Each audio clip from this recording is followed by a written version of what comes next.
নমস্কাৰ আজিৰ ভিডিঅ'ত আলোচনা কৰিম ক্লাছ 9ৰ মেথছৰ সমূহীয়া পৰীক্ষাৰ চিলেবাছটো হাফ ইয়াৰলি এক্সামিনেশ্যন 2026 আৰু 27ৰ ক্লাছ 9ৰ মেথছৰ যিটো চিলেবাছ সেই চিলেবাছটো আজি এই ভিডিঅ'ত আলোচনা কৰিম আৰু লগতে কোনটো চেপ্টাৰৰ পৰা সমূহীয়া পৰীক্ষাত কিমান মাৰ্কছ আহিব তাৰ ওপৰতো আজিৰ এই ভিডিঅ'টো হ'ব ঠিক আছে এতিয়া বৰ্তমান চাই যোৱা যে আগন্তুক সমূহীয়া পৰীক্ষা যেহেতু সমূহীয়া পৰীক্ষালৈ আমাৰ বেছি দিন নাই গতিকে সমূহীয়া পৰীক্ষাত ক্লাছ 9ৰ মেথছৰ কোনবোৰ চেপ্টাৰ আহিব আৰু কোনবোৰ চেপ্টাৰৰ পৰা কিমান মাৰ্কছ আহিব ভালকৈ ভিডিঅ'টো স্কিপ নকৰি চাই যোৱা এতিয়া চোৱা এইটো মেথছৰ হয় ক্লাছ 9ৰ আমাৰ টোটেল থিয়ৰীত 90 মাৰ্কছৰ এক্সাম হ'ব আৰু ইয়াৰে 10 মাৰ্কছ আমাৰ প্ৰেক্টিকেল থাকিব ঠিক আছে এতিয়া আমি সমূহীয়া পৰীক্ষাত আটাইকেইটা চেপ্টাৰ আমি চাব নালাগে আমি চাব লাগিব ৰিভিজন চেপ্টাৰটো অৰ্থাৎ R1 আৰু R2 এইটো চাব লাগিব ঠিক আছে তাৰপিছত এবাৰ যিহেতু আমাৰ কিতাপটো অলপ নতুন কৰিছে অৰ্থাৎ পুৰণা কিছুমান অংক ইয়াৰ পৰা কাটি কিছুমান নতুন অংক এড কৰিছে গতিকে সেইবোৰ অংক তোমালোকে ভালকৈ চাবা কাৰণ সেইবোৰ আহাৰ চান্স বেছি আছে এতিয়া চোৱা ৰিভিজন চেপ্টাৰ এই ৰিভিজন চেপ্টাৰত দুটা পাৰ্ট আছে অনুশীলনী আছে R1 আৰু R2 দুইটাই আহিব তাৰপিছত আমাৰ চেপ্টাৰ 1 এই চেপ্টাৰ 1টো আমি চাব লাগিব ঠিক আছে এই চেপ্টাৰ 1টো চাব লাগিব সমূহীয়া পৰীক্ষাৰ কাৰণে চেপ্টাৰ 2 চাব লাগিব চেপ্টাৰ 3 চাব লাগিব চেপ্টাৰ 4 চাব লাগিব 5 টু চেপ্টাৰ 5 সমূহীয়া পৰীক্ষাত নাহে এইটো বছৰিকাত আহিব গতিকে চেপ্টাৰ 5টো তোমালোকে সমূহীয়া পৰীক্ষাৰ কাৰণে চাব নালাগে পিছত চেপ্টাৰ 6 আহিব চেপ্টাৰ 7 আহিব ঠিক আছে আৰু চেপ্টাৰ তোমালোকৰ আহিব 8 ঠিক আছে এইকেইটাই সমূহীয়া পৰীক্ষাত আহিব আৰু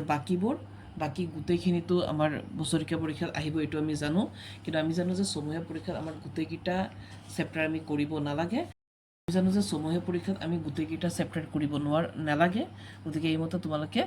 ৰিভিজন চেপ্টাৰ 1 2 3 4 5টো নালাগে 6 7 আৰু 8 এইখিনি কৰিলে হ'ল আৰু ইয়াৰ পৰাই তোমালোকে 90 মাৰ্কছৰ কুৱেশ্যন পাবা ঠিক আছে আৰু 10 মাৰ্কছৰ তোমালোকৰ প্ৰেক্টিকেল থাকিব তো এতিয়া আহা কোনটো চেপ্টাৰৰ পৰা কিমান মাৰ্কছ আহিব সমূহীয়া পৰীক্ষাত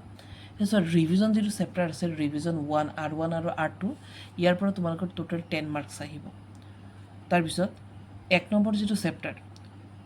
হৈ আছে সেই 1 নম্বৰ চেপ্টাৰটোৰ পৰা তোমালোকৰ 10 মাৰ্কছ আহিব গতিকে এইটো আমি ভালকৈ চাব লাগিব হৈছে আমি ৰিভিজন চেপ্টাৰটো ভালকৈ চাম কাৰণ দুটা অনুশীলনীৰ পৰা R1 আৰু R2ৰ পৰা কিন্তু আমি 10 মাৰ্কছ পাই আছোঁ তাৰপিছত চেপ্টাৰ 1ৰ পৰা আমি 10 মাৰ্কছ পাম তাৰপিছত চেপ্টাৰ যিটো 2 এইটো কিন্তু টান আছে এইটো একে 2.1 2.2 2.3 2.4 2.5লৈকে আছে ঠিক আছে এইটো বহুত ডাঙৰ চেপ্টাৰ হয় আৰু এইটোৰ পৰা সেইখিনি 15 মাৰ্কছ আহিব কিন্তু এই চেপ্টাৰটোৰ পৰা 15 মাৰ্কছ পোৱাটো কিন্তু ইমান ইজি নহয় ইমান সহজতে আমি 15 পাই নাযাওঁ এইটো আমি ভালকৈ চাব লাগিব কাৰণ এই চেপ্টাৰটো বহুত ডাঙৰ আছে ঠিক আছে তাৰপিছত আহিব 3 নম্বৰ চেপ্টাৰটো যেটো আমি স্থানাংক জ্যামিতি বুলি কওঁ এইটো কিন্তু সহজ চেপ্টাৰ ইয়াৰ পৰা 10 মাৰ্কছ আহিব গতিকে এইটো সহজ মই এই চেনেলটোত মই এই হেৰিবিলাক মই কৰাই যাম ক্লাছ 9ৰ মেথছৰ আটাইবোৰ অনুশীলনী মই কৰাই যাম চেপ্টাৰবিলাক মই ধুনীয়াকৈ কৰাই যাম গতিকে তোমালোকে চেনেলটো ছাবস্ক্ৰাইব কৰি থবা এইবিলাক একেবাৰে ইজি চেপ্টাৰ হয় আৰু এইটোৰ পৰা কিমান আহিব 10 মাৰ্কছ এইটোৰ পৰা 10 মাৰ্কছ পোৱাটো একেবাৰে ইজি খুবেই ইজি ইয়াৰ MCQ কেইটা খুব সহজ হয় ঠিক আছে মই MCQবোৰো মই আলোচনা কৰিম কোনবিলাক সমূহীয়া পৰীক্ষাত আহি থাকিব বা কেনেকুৱা ধৰণৰ অংক সমূহীয়া পৰীক্ষাত আহিব পাৰে বা কেনেকুৱা ধৰণৰ MCQ সমূহীয়া পৰীক্ষাত দিব মই সেইবোৰ MCQ মই লৈ আহিম ভিডিঅ' আকাৰে এতিয়া চোৱা চেপ্টাৰ 4টো আহিব আৰু চেপ্টাৰ 4ৰ পৰা কিমান মাৰ্কছ আহিব 10 মাৰ্কছ আহিব তাৰপিছত চেপ্টাৰ 5টো নাহে কিন্তু সমূহীয়া পৰীক্ষাত ঠিক আছে চেপ্টাৰ 5টো সমূহীয়া পৰীক্ষাত নাহে চেপ্টাৰ 6টো আহিব ইয়াৰ পৰা আমাৰ 10 মাৰ্কছ আহিব চেপ্টাৰ 6টো আমাৰ টান আছে কাৰণ জ্যামিতি চেপ্টাৰ হয় এইবিলাক এইটোৰ পৰা আমাৰ কিমান আহিব 10 আহিব পিছত চেপ্টাৰ যিটো 7 ত্ৰিভুজ বুলি কয় এইটো আমি ক্লাছ 10ত গৈও পাওঁ নহয় জানো এইটো সকলোৱে টানেই পায় ত্ৰিভুজ চেপ্টাৰটো তো ইয়াৰ পৰা আমাৰ কিমান আহিব 12 আৰু ত্ৰিভুজ চেপ্টাৰৰ MCQবিলাক সদায় টান হয় মন কৰিব অলপ বুজিব লাগিব যিসকলে বুজে সিহঁতৰ কাৰণে সহজ আৰু যিসকলে বুজি নাপায় সিহঁতৰ কাৰণেতো খুবেই টান তাৰপিছত আমাৰ আৰু লাষ্ট আহিব 8 নম্বৰ চেপ্টাৰটো হৈ আছে আৰু এই 8 নম্বৰ চেপ্টাৰটোৰ পৰা আমাৰ কিমান আহিব 13 মাৰ্কছ আহিব এইকেইটা এই 6 7 8 এইকেইটা কিন্তু জ্যামিতি পাৰ্টত পৰে গতিকে এইকেইটা অলপ টানেই হয় হৈ আছে মই এইকেইটা এই চেপ্টাৰকেইটাৰ ওপৰত মই ভিডিঅ' বনাম তোমালোকে সকলো এই ভিডিঅ'বোৰ চাবা ঠিক আছে এইমতে গৈ আমাৰ 90 মাৰ্কছ কমপ্লিট হয় আৰু আমাৰ 10 মাৰ্কছ কিহত থাকে প্ৰেক্টিকেল থাকে হ'ব নহয় তো এইটোৱে হৈছিল আহি থকা সমূহীয়া পৰীক্ষা 26-27 যিটো সমূহীয়া পৰীক্ষা হ'ব গৈ আছে সেই সমূহীয়া পৰীক্ষাৰ ক্লাছ 9ৰ চিলেবাছ আৰু কোনটো চেপ্টাৰৰ পৰা কিমান মাৰ্কছ আহিব সেইবোৰ মই ইয়াত ধুনীয়াকৈ কৈছোঁ গতিকে এইমতে তোমালোকে পঢ়িবা আৰু মেথছবোৰ প্ৰেক্টিছ কৰিবা আৰু সদায় মেথছ কৰোঁতে মন কৰিবা আমি অনুশীলনীৰ লগতে আমি উদাহৰণ উপপাদ্যবোৰ আমি বেছি প্ৰেক্টিছ কৰিম